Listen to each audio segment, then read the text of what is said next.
Bonjour, dans cet épisode, je vais vous donner les 4 alertes qu'il ne faut pas négliger pour ne jamais faire un burn-out.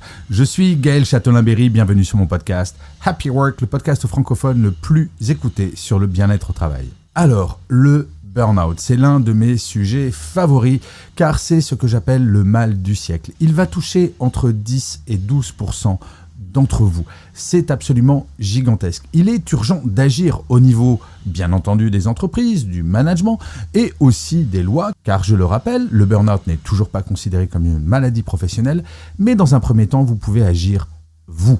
Comment ? Eh bien, en prêtant attention à 4 signes qui sont absolument fondamentaux.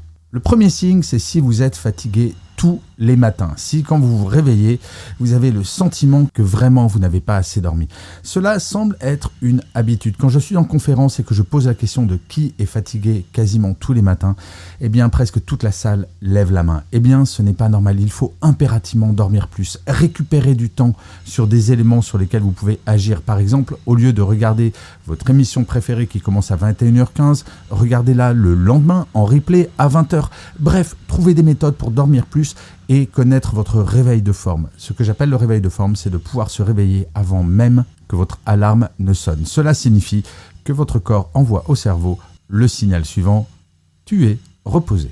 Le deuxième signe, vous avez le sentiment de ne jamais avoir assez de temps pour faire tout ce que vous devez faire.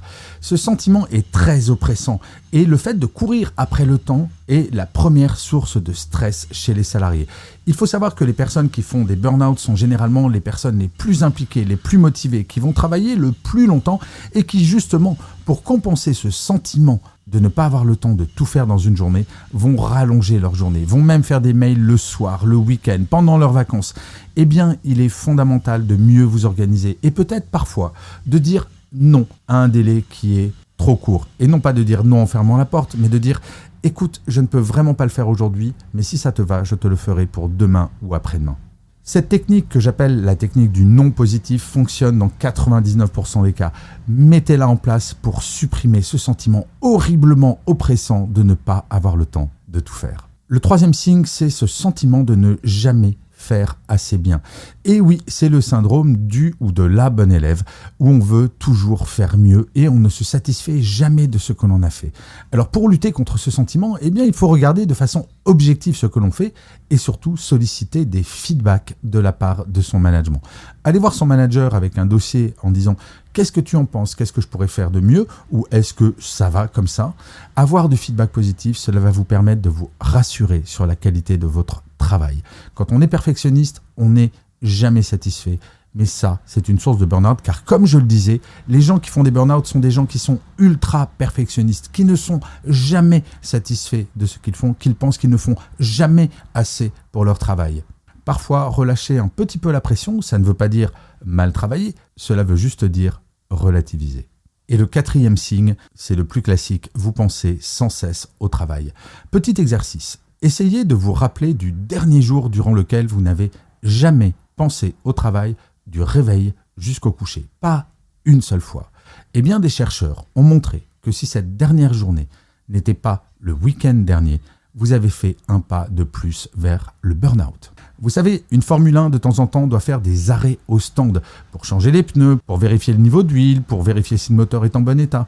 Eh bien, vous êtes également une Formule 1. Votre cerveau est également une Formule 1 et il a besoin de faire des pauses quotidiennement. Alors si ce n'est pas tous les soirs que vous arrivez à le faire, à minima, faites-le le week-end. C'est extrêmement important. Pensez en permanence au travail, c'est ça qui petit à petit va empêcher votre cerveau de prendre du repos et à un moment, votre cerveau va envoyer un message à votre corps pour dire « stop ». Le burn-out, c'est exactement ça, c'est le cerveau qui va vous empêcher de sortir de votre lit car vous ne pourrez tout simplement plus le faire.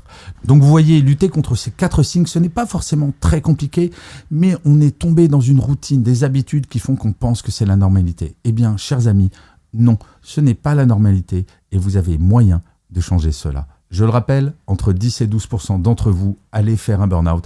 Et moi, mon grand rêve, c'est que dans les années qui viennent, enfin, le nombre de burn-out en proportion recule. Et je crois franchement que c'est possible. Et s'il y a quelques personnes qui ont écouté cet épisode de Happy Work qui vont appliquer ce que je viens de dire, ça sera le cas.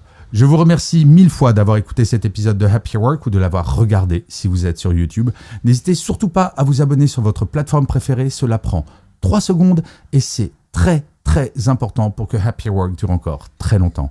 Je vous dis rendez-vous à demain et d'ici là, plus que jamais, prenez soin de vous. Salut les amis.